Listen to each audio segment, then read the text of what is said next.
Cando a rede de intercambio de imaxes das televisións europeas Eurovisión decidiu organizar un festival da canción, poucos crían nesa iniciativa. Tan só 7 países participaron. España estreouse en 1961 con Conchita Bautista. Era la primeira vez que participaba España, pois íbamos a ciegas. Dende entón nunca abandonamos a intención de gañar e intentámolo con baladas, con rumbas, cun rap e ata cun tango. De momento, tan só Maciel e Salomé se alzaron co triunfo. Xornadas históricas que foron seguidas con paixón por un país que comezaba a abrirse tímidamente ao exterior grazas ao turismo. Vivo cantando, vivo soñando. Era este un festival que unía as familias, os veciños e tamén as comunidades de galegos no exterior. En días de Eurovisión, o Teleclube da Aldea estaba a rebordar. Esta cita permitía sentir orgullo polo noso, pero tamén descubrir as estrelas da música doutros países, ou mesmo aprender outras linguas. Cantos comezaron a chapurriar italiano con Domenico Modugno, Gigliola Cinquetti ou Nicola Di Bari. Erano i giorni dell'arcobaleno, finito l'inverno, tornava il sereno. Despois duns anos de decadencia, este certame musical volveu ser un evento televisivo que se ve en comunidade, en festas caseiras, en pubs e mesmo no propio lugar no que se celebra. Cantos galegos peregrinan cada ano por Europa para animar o seu país. E así será, por moitos anos.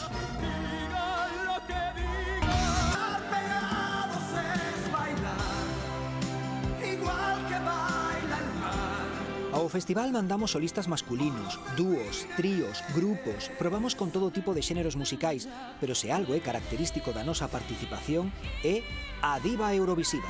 Mulleres empoderadas demostrando a súa forza canora.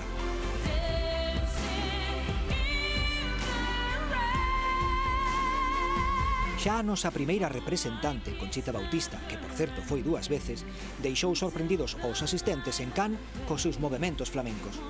Precisamente outra cantante que comezou na copla amosou o seu poderío en 2012 cunha desas baladas que serven de lucimento para as nosas divas. Dende logo, todos queremos quedar con Pastora Soler.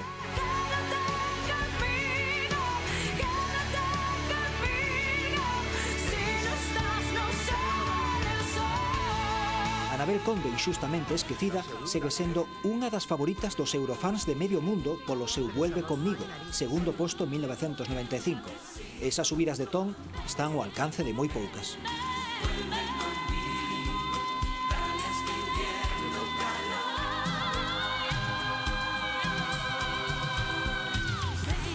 Maciel, Salomé, Paloma San Basilio, Nina, Rosa, representantes de fuste con voces poderosas e mensaxes, en moitos casos, avanzadas ao seu tempo.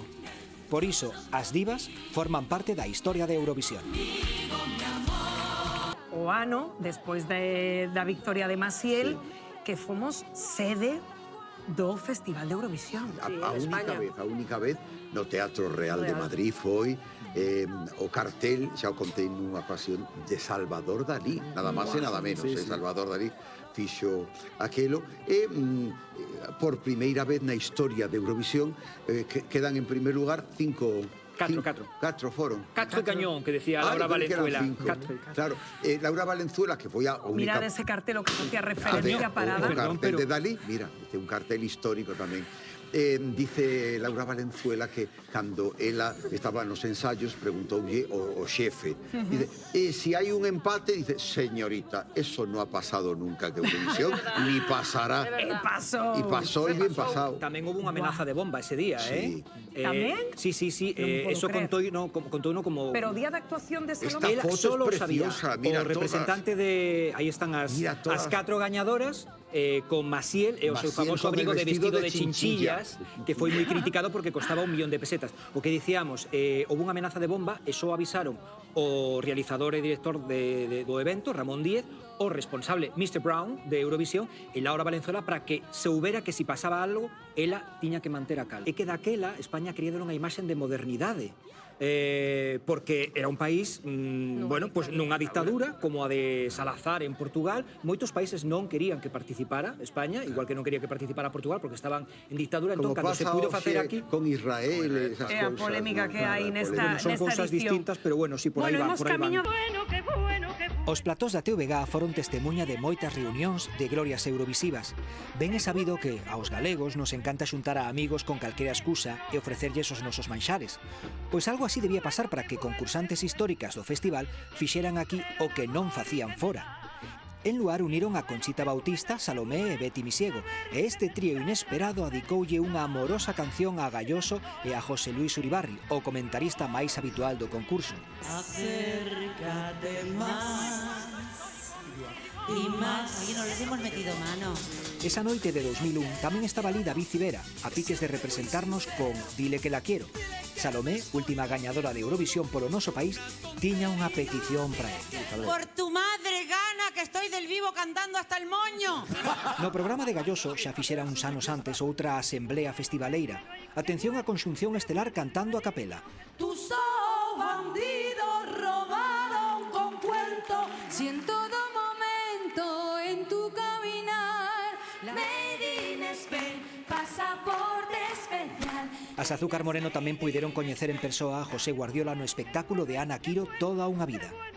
E non queda aquí a cousa. En 2003 o programa Mañá será outro día contou coas confesións do experto Uribarri, as lembranzas dunha das integrantes do trío La La La e a presencia estelar de Betty Misiego. Está claro que aquí gusta moito a Eurovisión. Cada edición do festival ten aparexada moitos problemas. Son os denominados Eurodramas. A primeira candidata española, Conchita Bautista, non tiña vestido apropiado e daquela non había presuposto para estilismo, así que foi Carmen Sevilla, a muller do compositor da canción Estando Contigo, coa que acudía, a que lle prestou un no último momento. En 1964, un home cunha pancarta contra as ditaduras de Salazar e Franco apareceu de repente ante as cámaras. Algo parecido lle pasou moitos anos despois a Daniel Dijes, cun espontáneo. En 1968, Xoán Manuel Serrat foi anunciado como candidato co La La La composto polo dúo dinámico, pero 15 días antes do festival, Maciel tivo que viaxar dende México para substituílo. El o cantaba en catalán o que non participaba. A primeira frase de En un mundo nuevo, de Karina, non se escoitou en Dublín en 1971. Ás veces ela di que esqueceu a letra e outras que fallou o micro. Iso non impediu que quedara segunda. As Azúcar Moreno tamén lles fallou o son ao principio e, aínda así, acadaron nun quinto posto en 1990. O de Betty Misiego en 1979 pasou a historia eurovisiva como un fito non aclarado. Autoboicot para non facer o festival en España? Íbamos en cabeza, íbamos ganando y de pronto el jurado español concede 12 puntos a Alemania y 10 puntos se los concede al país que nos iba pisando los talones, que era Israel. Por certo, e que pasa coas continuas acusacións de tongo? Como é posible que o propio Uribarri acertara sempre os puntos que se repartían entre países? Es que es absurdo el pensar que porque se cambien entre ellos votos ya van a tener uno de esos países el festival ganado. Rosa de España abrallou coa súa potente voz, pero o xiro ao revés de Geno acaparou demasiado protagonismo e de certas desafinacións de outros cantantes, mellor non dicir nada. E menuda que se armou coa elección de Rodolfo Chiquilicuatre. Por certo, David Amor acabou con el nun programa desta casa, literalmente. En realidade, que sería de Eurovisión sen os seus dramas?